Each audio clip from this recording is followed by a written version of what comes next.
O, kakain pansit canton. Maganda nga po.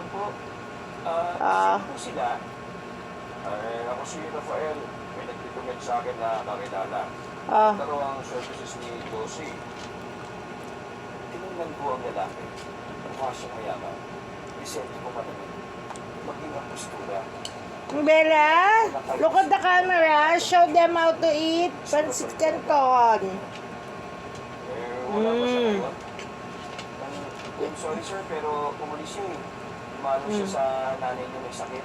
Pansit canton po tayo dyan. Sabi na lang na nag-post ako ha. Bagong customer ka mo. Gusto nila po, sinusubuan. Ay, nahulog ah. Thank you. I need to go. Naglakad na ang lalaki at sumakay sa sasakyan na nasa harapan. Umuwi pa yun bago Pansit canton po. Look at Bella. Pitin niyang Josie na yun. See? Nasa sarapan na eh. Nagkakapera pa. Uy, pitin ko nga. Para kang tanga.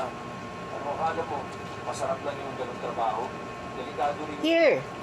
Oo, kalma. Ate man. Biro lang eh. Wow, look oh. Si ate galing oh. Ikaw. Best friend ko yung tao, ginaganyan. Oh. Oo na, sorry na. Ay! Kami ako ng Baho. Sino baho? Okay. Di ba siya magbabago ng Ay! trabaho? Ay! Sana tayong pakiram ko. Buhay na yun. Tara na nga. Oo. Ako, bakit? Hindi tayo libre dyan. Oo. Oh, tingnan mo to. Nagalit ka agad. See? Oh, kain po tayo. Pansit canton. Kumain kami sa bayan.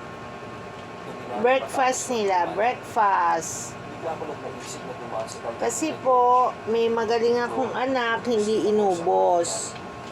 Kumain naman si George kahit na walang tao roon sa oras na yun. Eh, busog pa po ako.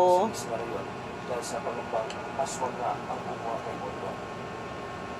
Pinarada ko ang sasakyan ko sa gilid ng kalye. Hindi ko na pinapayang ilo sa harap dahil matipid sa area.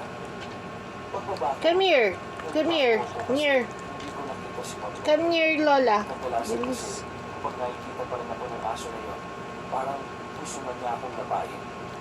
Napapaos na siya sa kakatahol. Hello, come to Lola. This is Chimmy. Kaya nga, My very, very good Chimmy. doon sa tuwing niya nanggaling yung lalaki. Yan po yung pinakamabait. Tapos, doon naman sa kabila, Ito, yung mother nila na pinakamakulit. Pasensya na po kayo sa kama ko. Baka nakikita nyo, hindi pa nakaayos. kita mong Magulo pa yung bahay. Kakatapos ko lang mag-work. Wala pa tayo nakaas. Pero, paano kung nandun si Morlo? Eh, kung nandun si Morlo, eh di bumalik na yun dito. Oh, Sugar. Sugar, come here. Ba na buhay si Morlo? Sugar, oh, look, oh. Sugar. Hindi si George sa sinabi.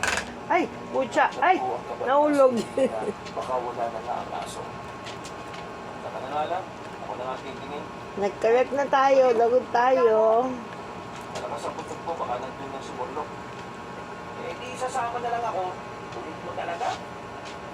Dumampot si George ng bubo, pinili sa akin ang isa. Very good. Sa tension na yun. Yan po. Thank you for watching. Talaga ang Thank you for watching.